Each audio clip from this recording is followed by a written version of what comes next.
Break के बाद एक बार फिर आप सभी का स्वागत है और आइए अब बात करेंगे प्रधानमंत्री नरेंद्र मोदी की, जिन्होंने वीडियो कॉन्फ्रेंसिंग के जरिए एग्रीकल्चर इंफ्रास्ट्रक्चर फंड के तहत 1 लाख करोड़ रुपए की वित्त पोषण सुविधा को लॉन्च किया है। सरकार ने जुलाई में कृषि बुनियादी ढांचा परियोजनाओं के लिए रियायती ऋण का विस्तार करने के लिए 1 लाख करोड़ के कोष के साथ ही कृषि इंफ्रा फंड की स्थापना को मंजूरी दी थी। प्रधानमंत्री ने इस वीडियो कॉन्फ्रेंस में बटन दबाकर 8 करोड़ 50 लाख किसानों के खाते में 17,000 करोड़ रुपए की पीएम किसान सम्मान निधि योजना की छठी किश्त जारी की और यह किश्त तत्काल किसानों के खातों में ट्रांसफर की गई। प्रधानमंत्री मोदी ने वीडियो कॉन्फ्रेंसिंग में यूरिया के बहुत ज्यादा प्रयोग पर चिंता जाहिर की। किसान प्रतिनिधियों के साथ ही बातचीत में उन्होंने कहा कि यूरिया के अधिक इस्तेमाल से धरती को नुकसान हो रहा है और किसानों को इसके बारे में सोचना चाहिए। किसानों का सम्मान 1 लाख करोड़ रुपए की वित्त पोषण सुविधा प्रधानमंत्री ने लॉन्च कर दी है।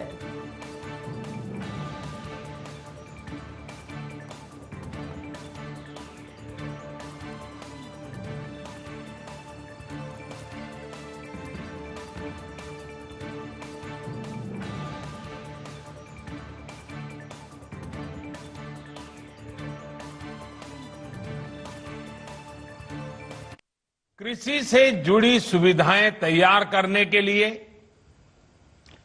1 लाख करोड़ रुपए का विशेष फंड लॉन्च किया गया है। आज के पवित्र दिन पर लॉन्च किया गया है। इससे गांवों गांवों में बेहतर भंडारण, आधुनिक कोल्ड स्टोरेज की चेन तैयार करने में मदद मिलेगी और गांव में रोजगार के अनेक अवसर तैयार होंगे।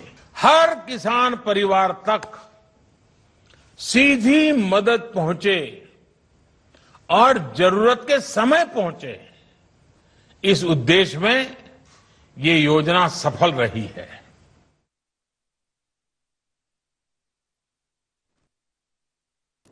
तो प्रधानमंत्री नरेंद्र मोदी के द्वारा एक बड़ी योजना की शुरुआत की गई है और कहा यह जा रहा है कि इस व्यवस्था के जरिए, इस सुविधा के जरिए किसानों को विकास की मुख्य धारा में जोड़ा जाएगा। हमारे साथ ज्यादा जानकारी के साथ वरिष्ठ पत्रकार योगीराज जी जुड़ चुके हैं। सर, बहुत स्वागत आपका ND24 में।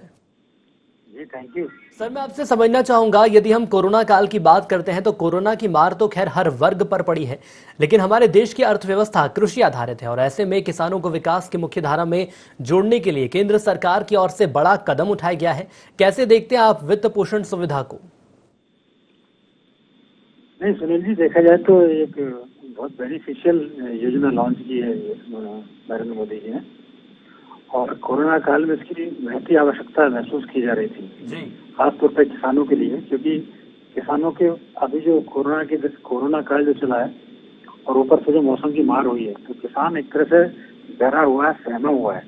और ऐसे में यदि कुछ लाभ यदि किसानों को प्राप्त हो जाए इस योजना के माध्यम से, क्योंकि आप ये देखो कि किसी भी स्टेट में आप चले जाए पूरे देश में, अपने यहाँ बम्पर पैदावार तो होती है, गेहूं की बम्पर पैदावार हुई, सब फसलें बम्पर पैदावार, लेकिन उनको भंडारण की व्यवस्था नहीं की जाती ढंग से, उसको संभाल के नहीं रखा जाता। और आप और हम कई बार देख चुके हो कि करोड़ों टन अनाज खुले में सड़ जाता है। तो यदि इस पैकेज से कुछ भंडारण की व्यवस्था हो जाए तो एक बहुत बड़ा बेनिफिट किसान, न केवल किसानों को होगा, जनता को होगा, और एक जो अंदर जो सड़ा जाता है, बाहर पड़ा खराब हो जाता है, उससे बचा जा सकेगा।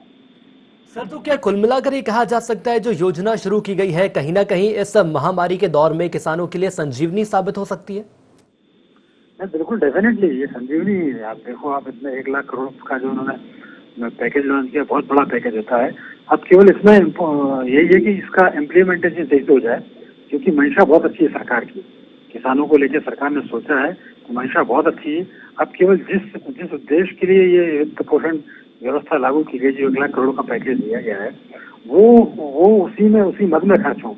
जैसे मैंने भंडारण का आपको जिक्र किया, भंडारण की व्यवस्था हो जाए, कोल्ड स्टोरेज बन जाए, तो आपकी जो सब्जी भाजी भी जो खराब हो जाती है वो नहीं खराब होगी, फसलें खराब नहीं होंगी। तो ये तमाम तरह की यदि सुविधाओं में ये पूंजी लगती है तो इससे डेफिनेटली किसानों को भी फायदा होगा और जनता को फायदा होगा, अल्टीमेटली देश और प्रदेश को फायदा होगा। लेकिन सर सवाल ये भी सामने आ रहा है, यदि हम कृषि के इंफ्रास्ट्रक्चर फंड की बात करें या जमीनी स्तर की हम बात कर लेते हैं, किसानों की बात कर लेते हैं, तो देखा यह गया है कि सरकार के द्वारा पहले भी तमाम ऐसी योजना लॉन्च की गई, लेकिन जमीनी स्तर पर ना वो इम्प्लीमेंट नजर आया, ना ही उसकी मॉनिटरिंग नजर आई, और जिसका यदि खासा तौर पर नुकसान होता है तो वो खैर किसानों को ही होता है। अब ऐसे में ये कैसे मान लिया जाए कि पुरानी गलतियों से सीख नहीं ली जाएगी? हाँ, ये तो है, इसलिए मैंने इम्प्लीमेंटेशन की बात कही आपसे। जब तक कि किसी चीज को आप कोई भी स्कीम लेके आ जाइए, यदि उसका ठीक से क्रियान्वयन नहीं होगा तो ऐसी स्कीम का कोई लाभ मिल नहीं पाता। और कालांतर में हम देखते हैं कि सरकार योजनाएं तो बहुत सारी लॉन्च कर देती है, लेकिन उसका प्रॉपर इम्प्लीमेंटेशन सही से नहीं हो पाता है। तो इसके लिए तो स्पेशली मॉनिटरिंग करनी पड़ेगी, कुछ एजेंसी बिठानी पड़ेगी, कुछ सरकार के लिए व्यवस्था करनी पड़ेगी, ताकि जिस मद के लिए पैसा दिया जा रहा है, जिस उद्देश्य के लिए पैसा दिया जा रहा है, वो उद्देश्य पूरा हो सके। वरना तो किसान और आम जनता सब परेशानी होंगे। यदि आपने पैसा आपने किसानों के लिए दिया है, कोल्ड स्टोरेज के लिए दिया है, भंडारण के लिए दिया है, बारदाने की कमी की पूरी करने के लिए दिया है, यदि वास्तव में पूर्ति होती तो बहुत अच्छा है। और नहीं तो तमाम पुरानी योजनाओं के तहत इसका भी वो ऐसे होगा जैसे पुरानी योजना का होता है। बिल्कुल सर, मैं आपसे ये भी समझना चाहूंगा, क्या ये कहा जा सकता है इस कोरोना काल में देखा गया है कि जो कई ऐसे लोग हैं, भले ही युवाओं की बात कर लें या बुजुर्गों की बात कर लें, जो भी रोजगार के क्षेत्र में थे, कई ऐसे लोग हैं जिनका रोजगार भी छिन गया है, तो क्या इस योजना सुविधा के माध्यम से नए रोजगार का सृजन आप देख रहे हैं? नहीं, बिल्कुल। देखो सुनील जी, जब कोई योजना आती है तो बहुत सारे सेक्टर्स जुड़ते हैं, बहुत सारे लोगों का श्रम जुड़ता है इसमें, तो ये श्रम कहीं ना कहीं रोजगार खोजता है, कहीं ना कहीं रोजगार के अवसर उपलब्ध हो पाते हैं। तो जब आप भंडारण की क्षमता बढ़ाएंगे, जब आप नए नए कोल्ड स्टोरेज खोलेंगे और तमाम तरह की फैसिलिटीज किसान के सेक्टर में आप करेंगे, तो निश्चित तौर पर उसमें रोजगार सृजित होंगे, लोगों को रोजगार मिलेगा। चलिए बिल्कुल सर, आप हमारे साथ बने रहिएगा। हमारे साथ बीजेपी से प्रवक्ता राजपाल सिंह सिसोदिया साहब जुड़ चुके हैं। राजपाल जी, बहुत स्वागत आपका इंडिया 24 में। जी नमस्कार। राजपाल जी, सबसे पहले मैं आपसे समझना चाहूंगा, कोरोना महामारी लगातार तेजी से पसरी और महामारी के चलते कई लोग परेशान हुए, और खास तौर पर यदि हम किसानों की बात कर लें तो किसान सबसे ज्यादा इससे प्रभावित नजर आए हैं। किसानों के लिए संजीवनी के तौर पर वित्त पोषण योजना की सुविधा शुरू की है केंद्र सरकार ने, पीएम नरेंद्र मोदी ने। कैसे आप देखते हैं सुविधा से, और कैसे किसानों को इसका फायदा पहुंचेगा?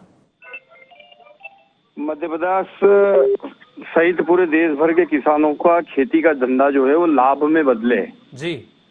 इस बात को लेकर केंद्र की सरकार और साथ में मध्य प्रदेश की सरकार कृत संकल्पित है किसानों के कल्याण के लिए। कई सारी किसानों के हित की ऐसी योजनाएं माननीय मोदी जी ने इस देश के अंदर पहली बार लागू करने का काम किया है, जिनसे डायरेक्ट किसान के खाते में एक निधि पहुंचे उसके सम्मान में।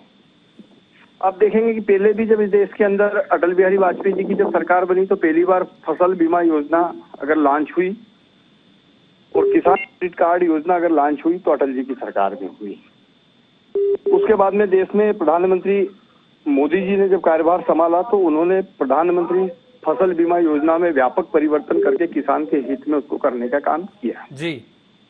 मध्य प्रदेश में भी इसी प्रकार से जब शिवराज सिंह चौहान जी की सरकार बनती है तो 0% ब्याज पर किसान को क्रेडिट कार्ड देकर किसान को कैसे लाभ मिले इस बात की चिंता करने का काम किया।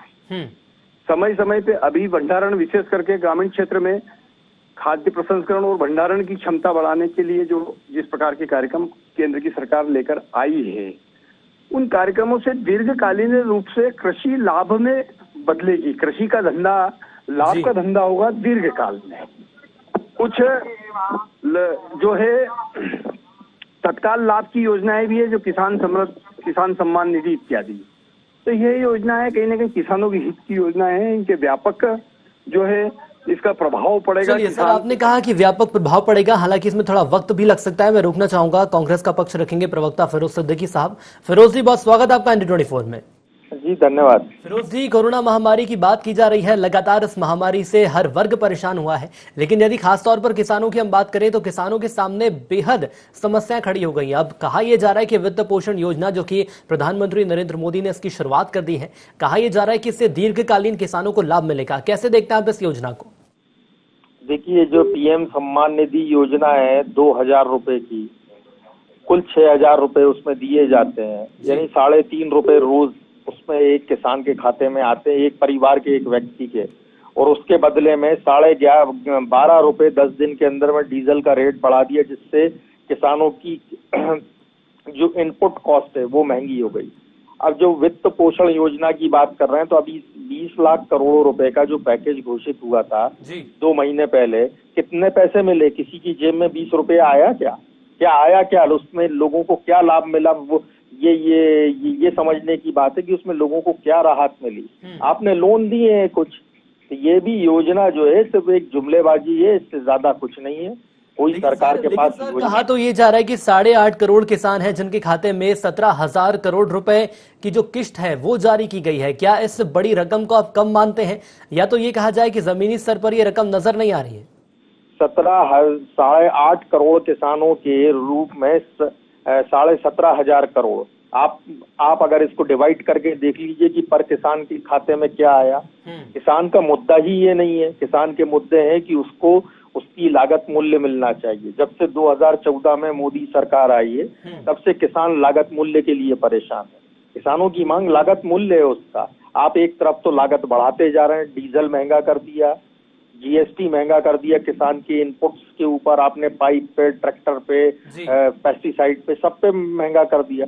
किसान की इनपुट कॉस्ट तो आप बढ़ा रहे हैं, यानी आप दे रहे हैं मात्र 6,000 रुपए, और इनपुट कॉस्ट जो उसकी लागत मूल्य है वो बढ़ा रहे हैं। कुल मिलाकर ये कहा जा सकता है किसानों और खेती को लाभ का धंधा बनाने के लिए प्रयास किए जा रहे हैं, ऐसा बीजेपी का मानना है। लेकिन आपके द्वारा कहा यह जा रहा है कि इसका जमीनी स्तर पर फर्क या इसका फायदा किसानों को नजर नहीं आएगा। हमारे पास वक्त की कमी है, इसलिए मुझे इस खास कार्यक्रम को वाइंड अप करना होगा। आप दोनों हमारे साथ जुड़े, इसके लिए आपका धन्यवाद। हमारे साथ वरिष्ठ पत्रकार के रूप में योगेश जी जुड़े रहे, इसलिए उनका भी धन्यवाद। तो प्रधानमंत्री नरेंद्र मोदी ने एग्रीकल्चर इंफ्रास्ट्रक्चर फंड के तहत करोड़ों की राशि किसानों के खाते में डाली है, लेकिन देखना होगा कि कोरोना काल के दौरान जो समस्याएं किसानों के सामने आई हैं, उन समस्याओं को दूर करते हुए विकास की मुख्य धारा में किसान आखिर कैसे जुड़ पाएगा। इसी के साथ आइंडी स्पेशल में आज के लिए इतना ही। दीजिए इजाजत, नमस्कार।